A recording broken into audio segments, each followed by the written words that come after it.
ala alihi wa sahbihi wa tabi'in tabi'ahum bi ihsanin ila yaumiddin, amma ba'd. Yang saya kasihi sahabat saya Kapten Nur Hisham, jawatan kuasa masjid, tuan-tuan sidang hadirin yang dikasihi sekalian. Malam ini saya akan berceramah satu tajuk yang cukup hebat, nama dia alam roh. Alam roh ini, percaya ataupun tidak tuan-tuan, saya akan tunjukkan satu persatu yang dikatakan alam roh. Orang putih, orang Inggeris percaya tentang alam roh. Cuba tuan-tuan adik-adik tengok yang kata alam roh ni. Gambar ini dia ambil secara spontan ketika naik kereta. Kemudian dia nampak seorang wanita tunggu di tepi jalan. Cuba tuan-tuan tengok, adik-adik tengok. Yang dikatakan alam roh ni betul ataupun tidak. Ini berlaku di Rusia. Dia sedang bawa kereta, saya terjemahkan. Sedang bawa kereta. Dalam perjalanan, yang belakang tu ambil gambar. Bila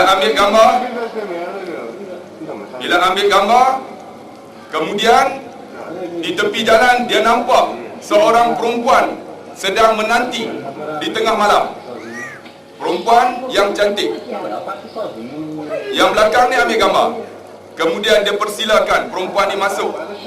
Sebab dah suasana dah larut, jadi dia persilakan perempuan ni masuk dalam kereta tersebut. Bila masuk, yang belakang ni masih ambil gambar. Bila ambil gambar, cuba tuan-tuan tengok. Yang kata ni alam roh ni betul ataupun tidak. Orang Inggeris, orang putih pun percaya tentang perkara ini. Cuba tengok. Dia ambil gambar, kemudian dia bertanya perempuan ini, kenapa malam-malam ada di tepi jalan?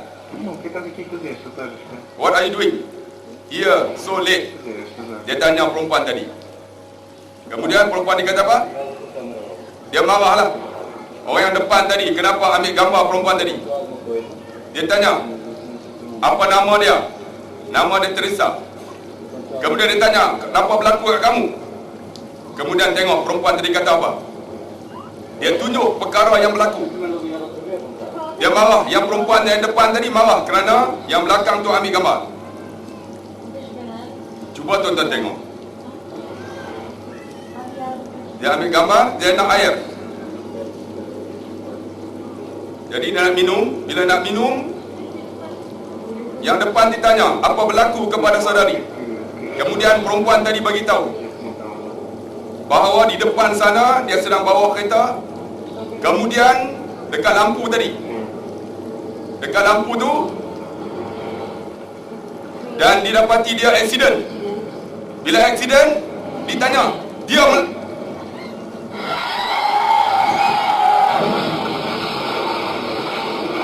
rupanya perempuan tadi telah meninggal. Dijelmakan semula. Cuba tuan-tuan tengok sekali lagi gambar tadi. Cuba tengok. Dia kata dia aksiden, dia mati. Kemudian tengok mukanya.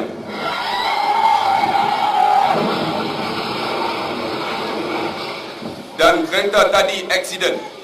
Bila aksiden, rupa-rupanya perempuan tadi telah meninggal dunia, menjelma sebagai seorang manusia. Dan diceritakan, yang depan tadi, driver, dan perempuan yang tanya tadi meninggal. Yang ambil gambar tadi, luka parah. Cuba tuan-tuan tengok, perkara ini dibuktikan bahawa alam roh ini ada. Ini di Rusia. Cuba tengok, ini di Indonesia. Jadi, mereka terjumpa satu lembaga. Cuba tengok lembaga ini. Setelah semua tim mempersiapkan, mereka masuk ke satu tempat untuk mengkaji tentang alam barzakh, alam roh. Cuba tengok, mereka sampai di satu tempat, di suatu makam. Kemudian cuba tuan-tuan tengok, di dalam pengkajian mereka terjumpa satu lembaga yang cukup mengerikan. akan terjadi proses penampakan. Mereka berjalan untuk pergi ke suatu tanah perkuburan. Menarik mereka ke alam dunia. Cuba tuan-tuan tengok. Agar bisa ditangkap oleh kamera. Sehingga penampakan Kemudian mereka cuba untuk duduk, untuk meneliti tempat-tempat yang sesuai. Kemudian bila mereka duduk, Kamera tadi, cuba tuan-tuan tengok, adik-adik tengok, dibuktikan ada satu lembaga duduk di celah-celah semak tersebut. Mungkin di sana nampak, tak nampak saya tak pasti. Cuba tuan-tuan tengok nanti.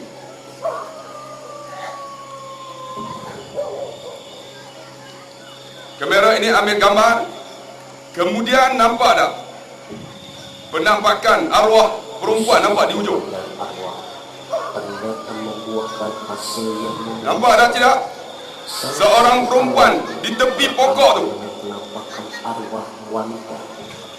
Ia menunduk lemas, menampakkan penderitaan yang mendalam. Dialah salah satu arwah di sekitar makam-makam tersebut. Sekarang saya dekatkan, cuba tuan-tuan tengok, adik-adik tengok muka dia, muka dia.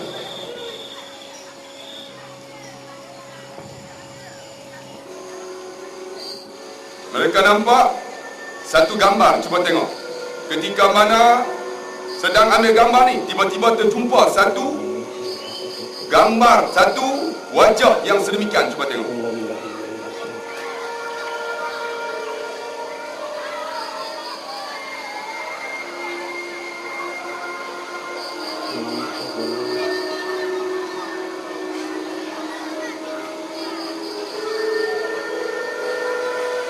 Cuba tengok wajahnya yang telah hancur isi-isi dia dan matanya terkeluar. Cuba tengok. Sekejap lagi nampak, sekejap lagi. Nampak gelap saja.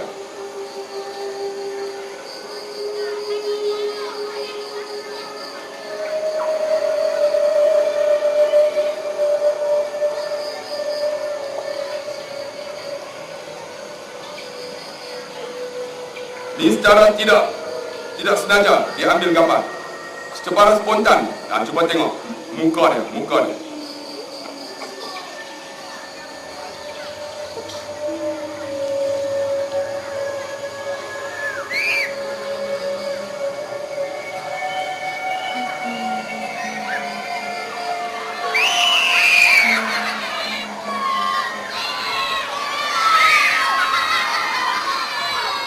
Menunjukkan bahawa alam roh ni ada, tapi kita tak percaya. Percaya ataupun tidak, cuba tengok dalam bentuk gambar ini, dalam bentuk lakonan.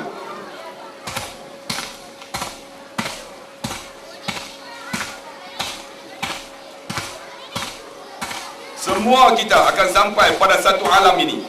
Nama dia alam barzakh. Cuba tuan-tuan bayang, kita akan diusungkan ke satu tempat dinamakan tanah perkuburan. Ini dalam bentuk lakonan, tetapi masa dikebumikan jenazah tersebut, ia bukan lakonan tapi real, benda yang betul. Dibawa jenazah tadi di satu tanah perkuburan, kemudian dikebumikan jenazah tersebut.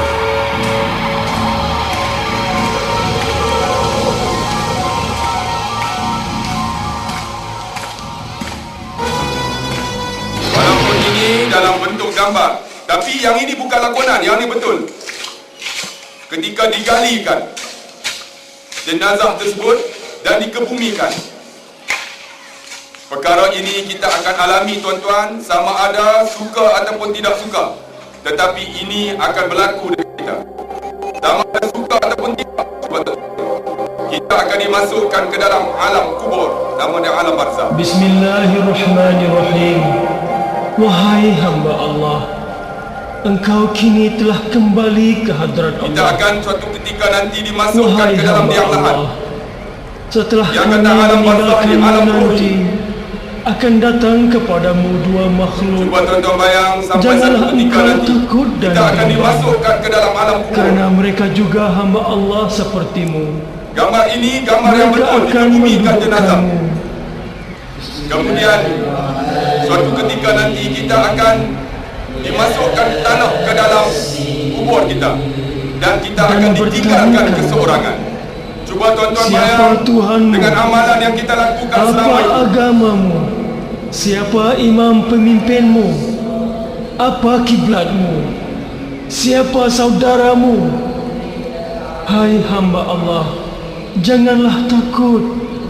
Jawablah dengan tenang Soalan dan inilah dengan lidah yang yang akan fasih dikemukakan dan kepada jelas. kita apabila kita dikebumikan di alam barzah. Cuba dengar bagaimana dalam bentuk lakonan kita akan ditanyakan persoalan kubur ini yang Islam dikatakan alam ruh. agamaku, Muhammad Rasulullah imam pemimpinku, Kaabah kiblatku, orang-orang Islam saudaraku.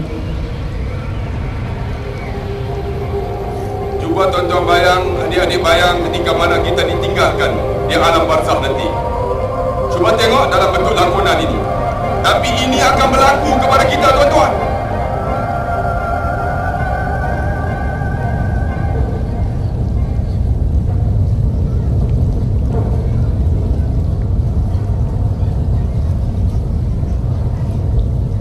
Apabila manusia meninggalkan seorang mayat berada di dalam kubur, cuba bayangkan persoalan ini.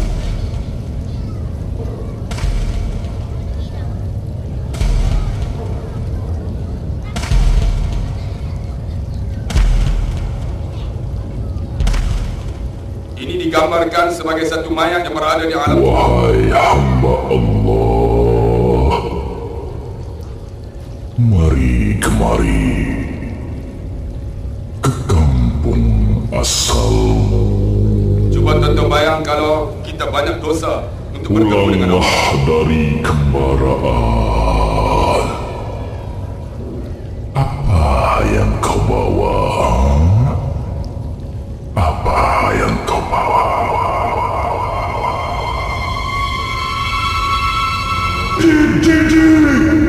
Kenapa badan kau sebusuk ini? Apa yang kau buat sepanjang hidupmu? Cakap! Cakap! Cakap!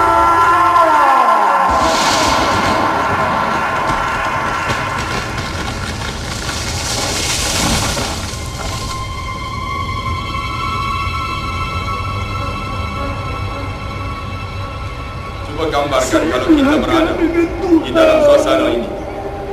Saya tak peduli, Tuhan. Saya belakangkan Tuhan. Cuba bayang kalau kita tak pernah semayang. Melanggar apa Cuba bayang kalau saja kita tak pernah dari berpuasa. Tuhan. Cuba bayang kalau kita tak pernah membaca Al-Quran. Beginilah Tapi sekarang kita akan menghadapi malam kau tak dapat lari tunggal nanti. dari Tuhan, bukan?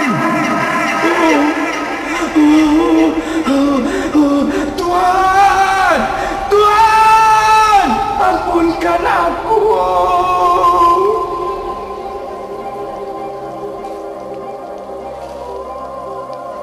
Apa lagi kerja kau di dunia? Saya sombong, tamak, hasad, pemarah, dendam, bisa diri. Beginilah seorang manusia apabila menghadapi saat di alam barzah. Jika sekiranya dia berdosa dengan Tuhan dia, tidak membawa watak hamba Allah.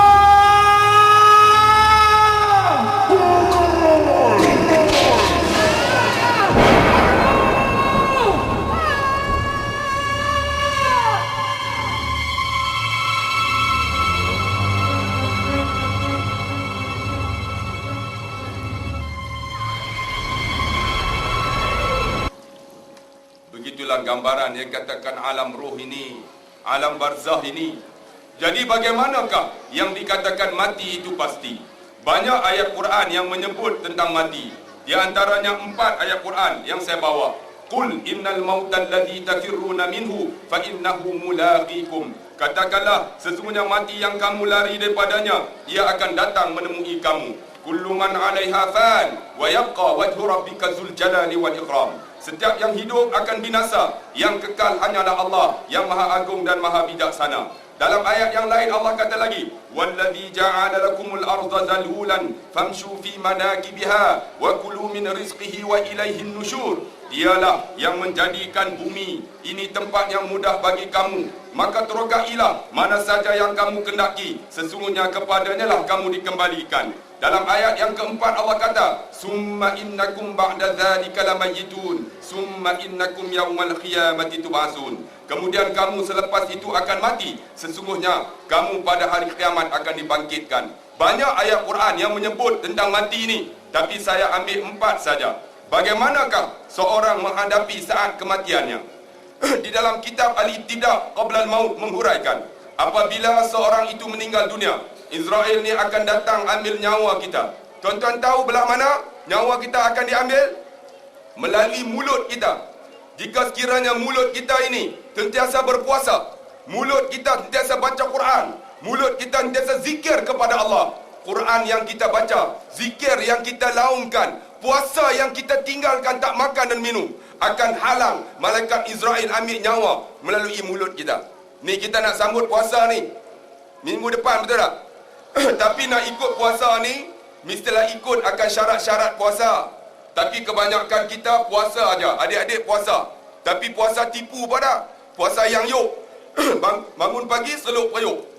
Ada yang puasa tapi puasa semata-mata tak makan dan minum, mengikut sunnah Nabi. Di antara puasa yang paling baik ikut sunnah Nabi, apa dia? Hendaklah mereka memakan sebelum berbuka puasa, memakan buah tamar. Tahu buah tamar? Buah kurma. Siapa di rumah dia yang ayah dia dah beli dah buah kurma, angkat tangan. Kamu kenal buah kurma ni? Buah kurma ke buah nyong? Buah kurma. Siapa ayah dia beli? Kurma ajwa, angkat tangan. Kamu tahu tak kurma ajwa tu kurma apa? Kurma ajwa ni ialah kurma Nabi. Siapa yang simpan di rumah dia tamar ajwa ni, syaitan tak akan masuk rumah dia. Bubur dalam rumah, tapi dengan syarat lah, mesti orang yang simpan tu pun sembahyang. Kalau dia pun tak sembahyang, syaitan kata lebih kurang sama dengan aku.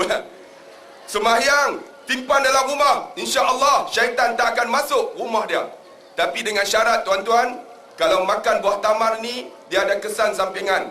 Kalau kita makan banyak, kepala kita boleh jadi botak. Siapa ayah dia kepala dia botak, angkat tangan. Makan banyak buah tamar tu, buah kurma.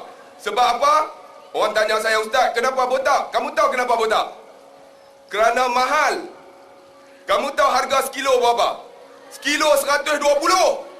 Kalau sehari makan sekilo, sebulan berapa? 4,200. Gaji bapak kamu 1,200. Kurma 4,000. Tak botak kepala. Makan buah tamar ini. Makan, lepas makan kita buka puasa ikut sunnah Nabi. Kemudian kita semayang dulu. Betul tak? Kamu semayang dulu ke kamu makan nasi terus? Makan terus. Kenapa? Kalau tak makan terus, dekat Kedah mereka tinggal air asam lah. Mereka makan habis. Sepatutnya kita makan buah kurma, kemudian kita semayang dulu. Lepas semayang barulah kita nak makan apa pun makanlah. Tapi baru ni tahun lepas ada seorang telefon saya. Dia kata, Ustaz, saya nak ikut sunnah Nabi. Saya pergi masa tu Ustaz ceramah 27 Ramadan. Pukul 6 petang saya pergi Bazar Ramadan, beli buah kurma. Bila beli buah kurma, beli ikan bakar, beli ikan terobok, beli ikan ayam panggang letak siap. Kemudian saya panggil anak saya, duduk dengar azan. Allahu Akbar, Allahu Akbar. Anak saya nak ambil nasi, saya tampar tangan. Saya kata, ingat tak Ustaz kata makan buah kurma? Dia kata, ayah, ni 27 Ramadan. 27. Aku tak kira, ikut sunnah Nabi. Dia pun ambil lah makan buah kurma. Habis buah kurma, dia nak ambil ikan terobok bakar. Ayah dia tampar. Hai, Ustaz kata semayang dulu. Ayah, 27 Ramadan ni. 27. Semayang. Dia pun hampas dadah. Dia pun angkat takbir. Anak dia duduk sebelah, isteri dia sebelah. Dia angkat takbir. Pejam mata, biasalah pejam mata. Bismillahirrahmanirrahim. Alhamdulillah. Tiba-tiba kucing datang, kucing. Kucing kata, selalu ikan terobok ni tinggal tulang aja. Kenapa banyak isi? Dia buka-buka mata, Allahu Akbar.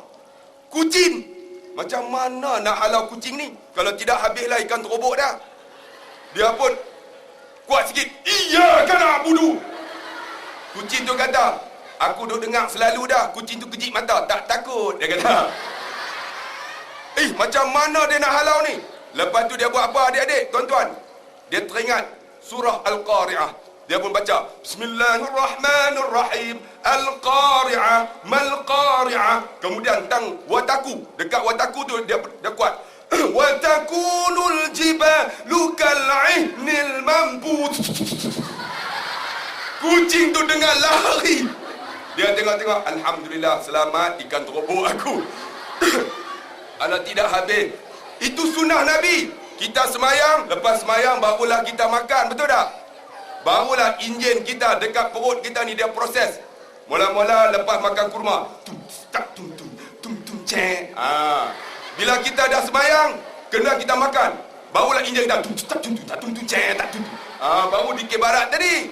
Tapi kalau kita makan terus dengan nasi, enjin kita jam tu.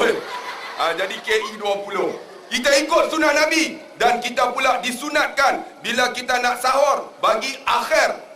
Pukul 5.30 masuk subuh. Pukul 5 baru sahur. Kamu sahur pukul berapa? Pukul 12 tengah hari. Pukul 12 tengah malam pun ada. Lebih baik lewatkan sikit. Pukul 5 isteri kita bangun awal. Pukul 4, pukul 5 kejut kita. Adik-adik bangun makan sahur. Jangan jadi macam datuk saya. Kami di Kedah kebanyakan pagi walaupun puasa, esok kena cabut bekas semai. Kamu tahu bekas semai? Buat mendang atau bendang?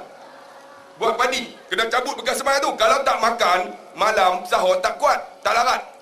Jadi kadang-kadang bangun lewat. Masa zaman tahun 70-an, tak ada lampu. Bila bangun lewat, saya bangun-bangun. Tok!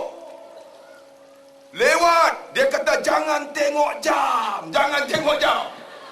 Kami kata, kenapa? Jangan tengok jam, dia kata. Lampu tak ada.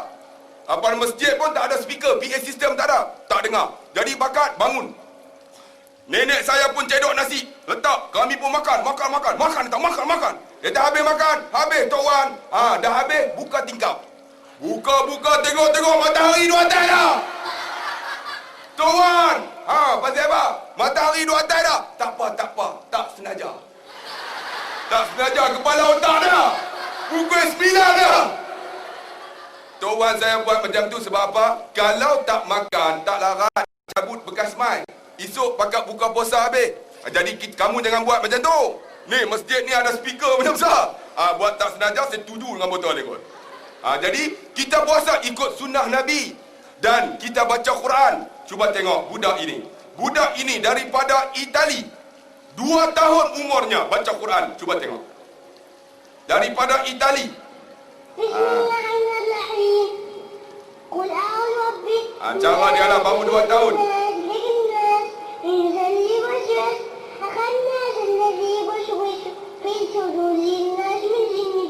Baru 2 tahun daripada Itali. Cara dia baca lah kan.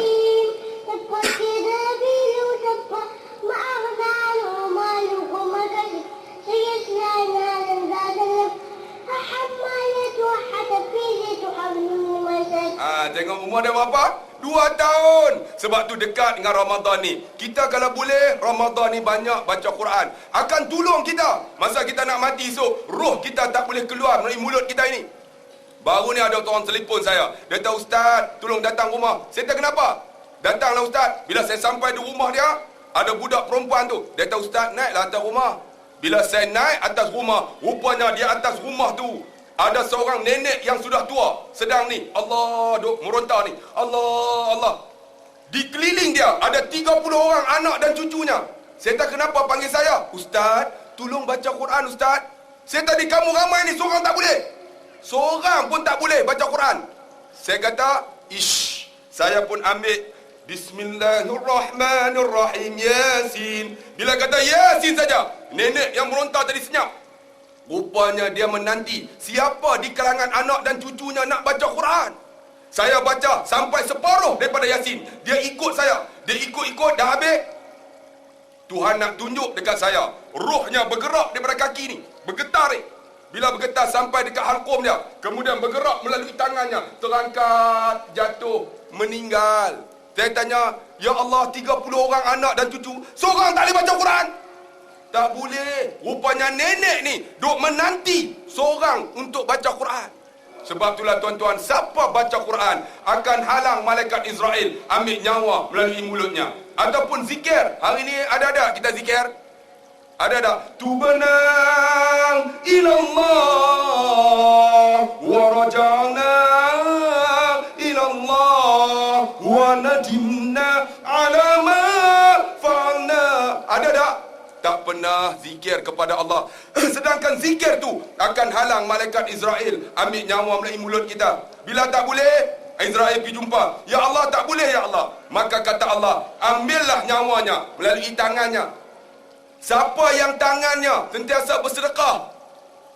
Bersedekah. Hari ini saya lancarkan malam ni untuk Mahat Tafiz. Tuan-tuan kutipkan di rumah.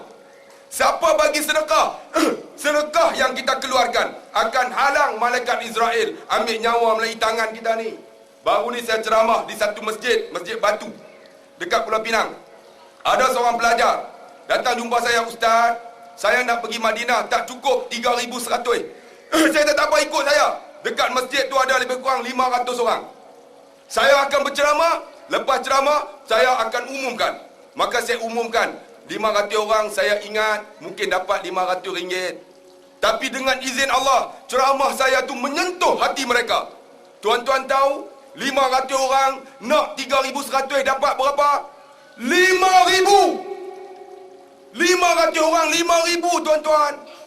Allah, budak tadi bapa tak ada, duduk dengan mak pelajar terbaik Al-Masriyah, dapat 8A SPM. Dia kata, Ustaz, terima kasih Ustaz. Mak dia telefon, Ustaz, terima kasih Ustaz, saya nak jumpa Ustaz. Saya kata datang. Mak dia datang, macam nak cium saya. Pecium jadi kot lain lah.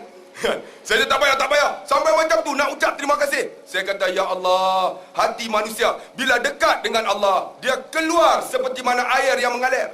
Sebab tu siapa yang keluar sedekah ikhlas kepada Allah akan halang malaikat Israel ambil nyawa melalui tangan ni. Selain daripada tu apa? Kita buat baik dengan mak ayah kita. Siapa yang ada mak ayah angkat tangan? Siapa mak dan ayah dia dah meninggal? Kalau meninggal, kata Ibnu Qayyim dalam kitab Ar-Ruh, setiap malam Jumaat roh ni balik, mak ayah kita akan doa kita, ya Allah, kau panjanglah umur anakku. Jika anak ni berdoa dengan mak ayah dia. Tapi kalau anak tak pernah doa kepada mak ayah, roh ni akan balik pada pagi Jumaat. Dia akan doa, ya Allah, kau matikan anakku supaya dia merasakan kematian yang aku rasa. Kamu malam Jumaat ada doa tak mak ayah kamu? Ada doa tak? Tak doa. Cuba kamu tengok gambar ini. Gambar ini dalam bentuk gambar. Saat getir bagaimana ibu melahirkan kamu, cuba tengok. Tapi kamu adik tak pernah cium tangan mak, tak pernah peluk mak, tak pernah doa mak pada, tak pernah peluk ayah. Cuba tengok bagaimana ibu kamu melahirkan kamu. Melalui operation, ditarik kamu keluar. Kemudian ibu menatang kamu seperti minyak yang penuh. Cuba tengok, dia sayang kamu. Tapi kamu tak pernah cium tangan dia, peluk dia. Cuba tengok ketika kamu kecil,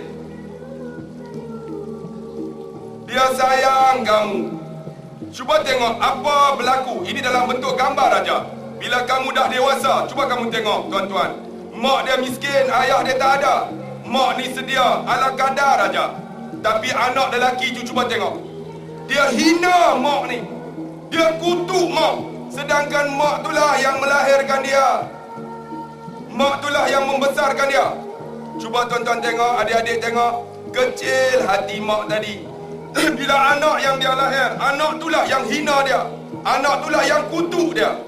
Kemudian bangunlah mak tadi, duduk di sebelah pintu, menangis mak tadi. Ini berlaku dekat mak kita bukan? Dekat ibu kita. Kamu kadang-kadang kamu lupa jasa mak dan ayah kamu. Cuba tengok adik tu marah dekat abang dia sebab dia hina mak ni. Termasuk dengan kakak dia. Cuba kamu tengok, cuba tuan-tuan tengok ibu tadi. Bila anak yang dia sayang hina dia, dia duduk sebelah pintu. Cuba tuan-tuan tengok, ibu tadi menangis dia. Inilah yang berlaku kepada kita bukan? Apabila mak yang melahirkan kita, kita hina dia, kita derhaka dekat dia. Cuba tuan-tuan tengok ibu tadi. Walaupun dalam bentuk gambar, tapi menangis ibu ni. Bila anak yang dia sayang, anak itulah yang hina dia, kutuk dia. Cuba tengok bila dia dewasa, dia tak hormat mak dia. Sedangkan siapa yang buat baik dengan mak ayah dia, Allah akan halang nyawanya keluar daripada tangannya. Kemudian tengok, bila dia dewasa, dia bawa kereta. Tiba-tiba Allah datangkan ujian. Ujian macam mana? Dia kena stroke. Tengok mulutnya dan tangannya lumpuh sebelah. Pada ketika itu dia kemalangan. Cuba kamu tengok. Dia kemalangan. Dia nak bawa kereta pun tak boleh dah. Maka digantikan dengan isteri dia jadi driver. Isteri dia bawa kereta balik. Masa dia bawa, isteri dia bawa kereta tadi, dia nak balik. Cuba kamu tengok, masa tu dia nak pergi minta maaf dengan mak dia. Tapi apa berlaku tuan-tuan, adik-adik? Cuba kamu tengok. Isteri dia bawa kereta tadi balik ke rumah. Dia nak pergi minta maaf dengan mak dia. Cuba tengok, dia keluar daripada kereta tadi, merangkak-rangkak nak pergi minta maaf dengan mak. Tapi tengok, pada ketika itu mak dia, cuba tuan-tuan tengok mak dia. Dia merangkak. Cuba bayang kalau ini berlaku dekat kita. Dia merangkak, nampak? Nak pergi minta maaf. Tapi pada ketika itu mak dia sudah menunggu saat kematian dia. Mak dia mengemus nafas terakhir. Mak dia dah tak ada lagi, tuan-tuan, adik-adik. Dia balik nak minta maaf. Cuba tuan-tuan tengok, adik-adik tengok gambar yang kecil di atas tu. Dia hina mak dia tampar dia. Dia bangun. Dia lari tinggalkan rumah. Mak dia, kakak dia kejar dia. Bila dikejar, cuba tuan-tuan tengok, adik-adik tengok. Datang sebuah kereta, langgar kakak dia. Kakak dia tersangkut beg tadi, kain dia. Diheret, walaupun ini dalam bentuk gambar. Diheret, menjerit mak tadi, siapa tak sayang anak. Kakak tadi diheret. Kemudian kain tadi terkoyak, terlepas. Datang sebuah bas. Cuba tengok bas tadi gilis kakak dia. Kakak dia meninggal, cuba tengok. Bila kakak dia meninggal, menangis mak tadi. Kakak, anak perempuan dia tak ada dah, tinggal anak lelaki. Tapi anak lelaki derhaka dekat dia. Kemudian cuba tengok bila dia balik nak minta maaf dengan mak dia. Dia masuk merangkak, nampak? Merangkak-rangkak nak minta maaf. Tapi pada ketika tu mak dia dah tak ada lagi, tuan-tuan. Mak dia dah tak bernyawa. Dia nak minta maaf, nampak? Dia balik nak cium mak dia. Tapi mak dia dah tak bernyawa lagi. Cuba tuan-tuan, adik-adik bayang, kalau kita derhaka dekat mak ayah kita, dia nak cium kaki mak ni, tapi mak dah tak bernyawa lagi. Menangis pun dah tak guna. Sebab itulah tuan-tuan yang ada mak ayah, gunakan Ramadan ni, telefonlah. Raya ni baliklah. Jumpa mak ayah yang masih hidup, cium tangan dia, peluklah dia. Cuba tuan-tuan tengok yang ini, paling tragis. Bagaimana dalam bentuk gambar. Ini mungkin berlaku dekat kita, cuba tengok. Dua mak yang miskin ni pergilah nak jumpa anak dia, cuba tengok. Walaupun ini dalam bentuk gambar. Mak ni keluar, anak dia keluar, nampak? Mak ni seronok lah. Mak ayah buat apa sih? Tapi dia halau anak dia, mak dia. Maukah adik jadi macam ni? Kamu halau mak dan ayah kamu. Tapi ini berlaku, tuan-tuan, walaupun dalam bentuk gambar. Mak dengan ayah tak boleh atas sini. Dia halau mak ni. Dia takut suami dia tahu. Kamu tahu yang orang tua buruk ni mak bapak kamu. Kamu malu nak mengaku kami ni mak bapak kamu. Cuba tuan-tuan tengok, walaupun dalam bentuk gambar. Tapi ini realiti, tuan-tuan. Ada berlaku. Cuba tuan-tuan tengok, anak ni masuk, tutup pintu, halau mak dia balik. Sedangkan dia buat baik dengan mak ayah dia, akan halang malaikat Israel ambil nyawa melalui tangan dia. Cuba tuan-tuan tengok, kecil hati mak ni. Dia masuk, dia tutup pintu, halau mak ni balik. Baliklah mak ni. Cuba tuan-tuan tengok, adik-adik tengok, mau kamu buat macam ni dekat mak ayah kamu? Cuba tuan-tuan tengok, baliklah mak ayah ni. Kemudian bila balik dalam perjalanan tu, cuba tuan-tuan tengok. Datang pada ketika mereka berjalan itu hujan yang lebat. Maukah tuan-tuan adik-adik, mak kamu hina dia? Baliklah dua orang ni nampak dalam hujan yang lebat ni. Allah, cuba tengok. Kamu mau adik buat mak kamu, ayah kamu macam ni? Tak mau. Cuba kamu tengok yang ini. Kamu derhaka dekat mak ayah kamu, cuba tengok. Ini dalam bentuk gambar yang realiti.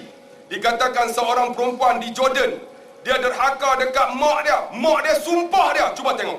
Kepala manusia, badan anjing. Cuba kamu tengok. Gambar ni gambar bergerak. Nampak? Kaifa halu? Orang Jordan. Dia kata gerakkan kaki. Nampak? Dia gerak kaki. Dia tak gerakkan kaki belakang. Cuba kamu tengok. Dia gerak kaki belakang. Kamal warak. Gambar ni gambar bergerak. Kepala manusia, badan anjing. Kamu tengok adik. Kamu derhaka dekat mak ayah kamu. Leta mata turid. Anak apa? Anak urid halid nak minum susu. Gambar ini bergerak. Cuba tengok. Kepala manusia, badannya bertukar menjadi seekor anjing. Cuba tengok. Allahu Akbar. Dia derhaka kepada mak ayah dia. Kamu mak dia derhaka pada mak ayah kamu?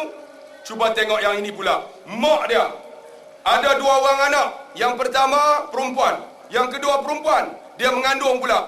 Bila mengandung, dia pergi scan, dia nak anak lelaki. Bila pergi scan, anak dalam kandungannya perempuan. Bila perempuan, orang tanya dia, kakak mengandung lelaki perempuan? Aku mengandung anak ular. Orang tanya dia, anak ular. Orang tanya dia, anak ular. Bila dia lahir, cuba tuan-tuan tengok. Keluar macam ular. Anak dia. Tapi tak hidup lama. Cuba tengok. Gambar ini gambar bergerak. Cuba tengok.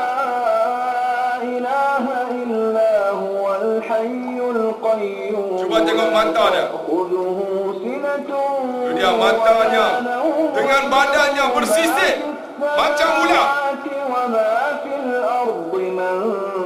Gambar ini gambar bergerak. Ini di hospital Makkah Al-Mukarramah. Cuba tengok, lebih baik mati aja. Nak hidup macam mana tuan-tuan? Cuba tengok. Allah dengan badannya yang bersisik perempuan. Cuba tengok Allah. Dengan matanya yang terkeluar dengan merah menyala macam ular. Sebab tu mak-mak jangan cakap benda yang pelik kepada anak kita. Tuhan makbulkan doa ni. Cuba tuan-tuan dengar suara dia. Gambar ni gambar bergerak, bukan gambar tak bergerak. Allahu Akbar. Lebih baik mati aja. Memang dia mati, lepas tu dia meninggal.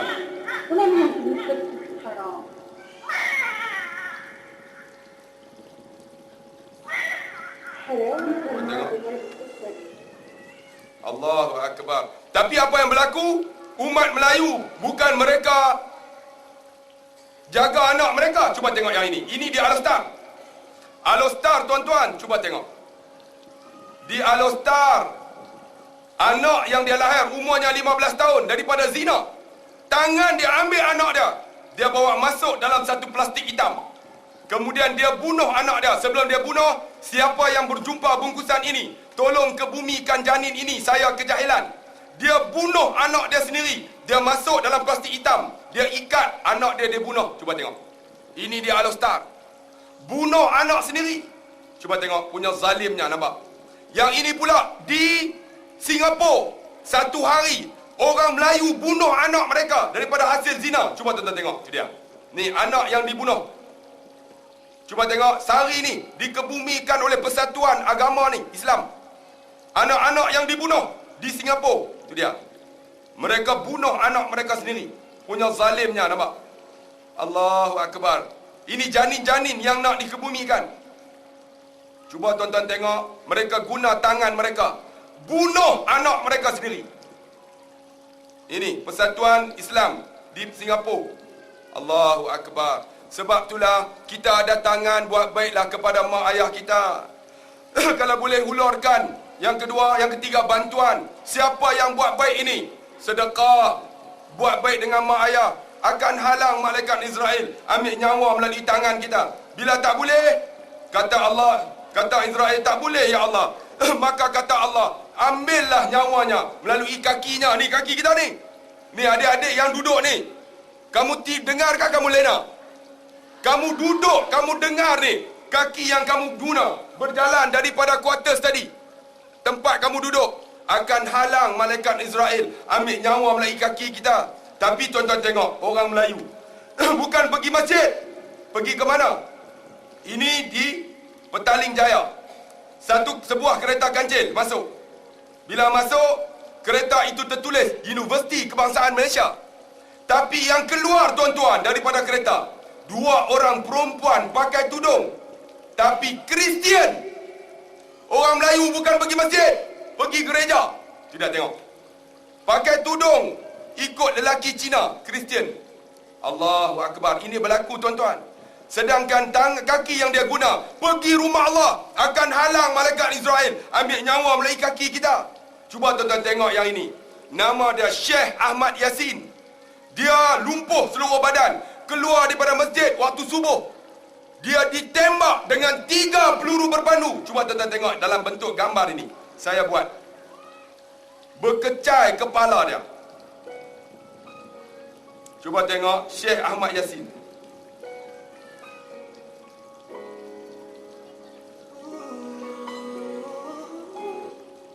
Syekh Ahmad Yasin dibunuh ketika keluar daripada solat subuh di sebuah masjid di Palestin. Cuba tengok tuan-tuan, mayat dia berkecai kepala dia. Dah lumpuh dah. Mati ketika keluar masjid tuan-tuan. Cuba tengok. Dia dibunuh dengan kejam. Kita bagaimana tuan-tuan? Cuba tengok ketika dikebumikan dengan plastik hitam aja. Hanya dapat diselamatkan muka, badan dan tangan kirinya. Yang lain hancur berkecai, bertaburan tuan-tuan. Cuba tengok mukanya. Subhanallah. Cuba tuan-tuan tengok Syekh Ahmad Yasin dibunuh ketika keluar masjid. Tapi kita pergi masjid tak? Siapa budak lelaki yang pergi ke masjid hari Jumaat? Angkat tangan. Saya nak tanya, siapa yang dengar khutbah bercakap ketika khutbah? Angkat tangan. Semua tak jatuh. Sepatutnya adik jatuh tangan. Kamu pergi masjid, dengar, bukan bercakap. Siapa bercakap, rohnya akan keluar melalui mulutnya. Tapi ada seorang budak jumpa saya. Ustaz, tak cakap apa. Tok Khatib pun baca macam nak lena. Dia baca Alhamdulillah, pakat lena habis. Sepatutnya khatib ni baca khutbah lebih baik jangan tengok tag. Tengok ni, audien kita ni baca khutbah yang lena, buka mata, barulah jaga. Ni hampa nak lena aku kira aku 450 allowance. Tu yang teruk bagai lena habis. Baru ni di satu masjid di Kulim, ada seorang khatib tu umur 80, baca khutbah. Dia baca khutbah, tajuk dia ialah bagaimana untuk menjauhi daripada denggi. Dia baca, tuan-tuan hendaklah menjauhi penyakit AIDS dengan menanam botol-botol dan sampah-sampah. Ada seorang tu angkat tangan, dia berani. Ustaz, penyakit AIDS kot. Dia tengok-tengok, AIDS. Ada penyakit AIDS tanam botol. Cuba tuan-tuan tengok, penyakit AIDS tanam botol. Penyakit AIDS tanam botol. Baca pun tak betul. Baru ni dia satu masjid dekat kampung saya, Jalan Baru. Ada seorang imam tu. Dia baca khutbah, baca pakai lena habis. Dia kata ni peluang nak lena. Kami geng muda ni pergi curi tag dia. Letak tag baru majlis agama punya. Dia naik dia tak tengok. Dia tengok-tengok, tulis jawi. Dia baca tajuk khutbah saya, penyalahgunaan dadah. Oh, kami kata, weh, Tok Imam ni baca dadah ni. Dia pun baca, hendaklah tuan-tuan menjauhi daripada dadah yang menjadi musuh kepada negara. Lepas tu, iaitu kan heja jawi, ha ra waw amzah ya nun. Bunyi apa? Heroin. Dia bunyi apa ni? Hentam sajalah. Iaitu heroin, morfin, kekoin. Rupanya heroin. Kami duk dengar, dadah baru kan tak pernah dengar. Rupanya heroin, morfin, kokin, baca silap. Allahu Akbar. Lepas tu ada seorang tu duk tahan-tahan. Lepas tu dia gelak. Pakat gelak habis. Lingkup Jumaat hari tu. Cuba tuan-tuan tengok. Ada orang pergi semayang macam ni pun ada. Cuba tengok yang ni. Dalam bentuk gambar. Semula jadi punya diambil. Cuba tengok. Kita tak mau jadi macam ni. Ni. Ketika mana semayang. Ada seorang masuk. Dia masuk. Dia nak semayang. Nak masbuk. Bila nak masbuk. Dia masuk sana tak bagi. Malah ni pun tak bagi. Dia duduk belakang. Dia pun sentuh yang tu. Yang ni. Dia masuk dalam. Bila masuk. Member ni bagi tu lah belakang. Abang tengok sekali lagi. Ada orang macam ni pun ada. Cuba abang tengok. Member ingat nak buat sah kedua. Dia nak masuk belah sana nak masbuk. Member tak bagi. Belah ni tak bagi. Jadi dia pun quit. Member pun langkah lah. Dia masuk langkah. Dia ni tengok balon tu berebut. Yang tu orang tak ada ilmu. Sebab tu kita ni pergi rumah Allah bila ada pengajian. Masjid ni ada buat mengaji tak? Ada mengajar tak ustaz? Mai mendengar. Akan tolong kita masa nak mati esok. Kita pergi rumah Allah. Bila tak boleh, Israel kata dia pergi rumah Allah. Dia dengar mengaji. Cuba tuan-tuan tengok. Bila tak boleh, Allah kata ambillah nyawanya melalui telinganya. Telinga kita ni. Ni kamu dengar ni. Kamu tak lena. Dengar kan lena? Dengar. Akan tolong masa nak mati esok. Nyawa kita tak boleh keluar melalui telinga kita. Jangan lena. Kadang-kadang kita dengar azan. Allahu Akbar, Allahu Akbar. Masa itulah kita bersembang. Jangan bersembang. Bila bersembang, roh kita akan keluar melalui telinga kita. Tapi masa itulah isteri kita pergi pasar malam. Allahu Akbar. Allah Maha Besar. Dia bawang besar 1 kilo. Allah besar kan bawang besar? Allah besar. Berhenti sekejap. Dengar azan. Tapi kadang-kadang orang azan pun tak betul. Betul tak? Kadang-kadang azan subuh. Contohnya. As-salatu khairum minan naum. Betul tak? Tak betul. Semayang gitu lebih baik daripada tidur. Tu pakai tidur habis. Sepatutnya dia kena azan macam ni. Esok masjid ni pagi esok. Azan macam mana? As-salatu khairum minan naum. Tang tidur tu kuat sikit. Baru dia terjaga. Ni tidur. Pakai tidur habis. Esok Tok Khatib try buat. Tok apabila try buat tengok. Kalau macam tu pun lena juga, memang telinga badak lah. Cuba tuan-tuan tengok. Pelajar ini cukup baik dengan saya. Bila saya ceramah, dia sentiasa berada di sisi saya dengan ceramah. Tapi tahun lepas, dia meninggal dunia. Saya buat dalam bentuk gambar. Cuba tuan-tuan tengok gambar ini. Saya cukup sayang dengan pelajar ni. Cuba tuan-tuan hayati. Kita kadang-kadang tuan-tuan tak pernah dengar kuliah pun ada. Tak guna telinga kita. Tapi cuba tuan-tuan tengok gambar ini. Dalam bentuk flash saya buat. Cuba hayati dia. Apakah hari esok masih melambai untuk kita? Apakah mentari kan terbit lagi? Cuba tuan-tuan bayang tengok. Semuanya tidak kekal tuan-tuan, kan binasa akhirnya. Cuba tuan-tuan tengok, ini masa tsunami. Apakah hari esok masih melambai untuk kita? Apakah mentari kan terbit lagi? Cuba tuan-tuan bayang. Sampai masa Tuhan ambil nyawa kita. Ini masa dikebumikan jenazah dia. Kami pergi ziarah. Ini setahun selepas itu. Kawan-kawan dia pergi ziarah. Cuba tuan-tuan tengok indahnya alam semesta. Hingga terasa nak duduk lama di dunia ni tuan-tuan. Tapi yang hidup akan punah. Yang mula ada akhirnya.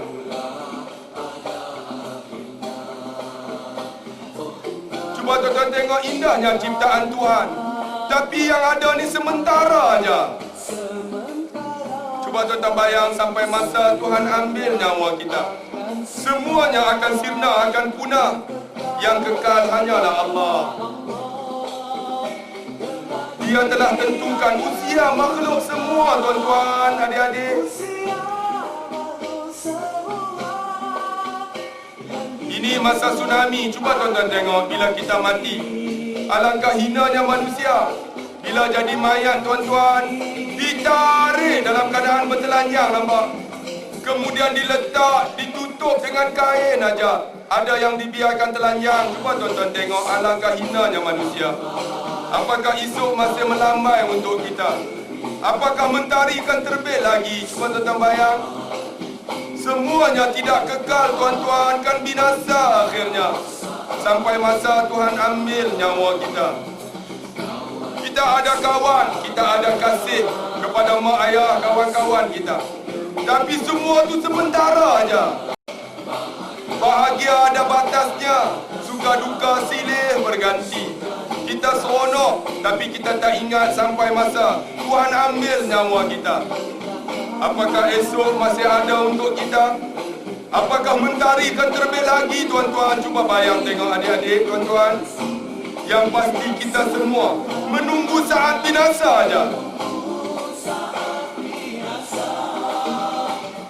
Menunggu ajal kan tiba, menanti ketentuannya. Cuba tuan-tuan tengok, ada satu mayat. Bila dah jadi mayat, tuan-tuan, alangkah hinanya manusia. Cuba tengok mayat ni.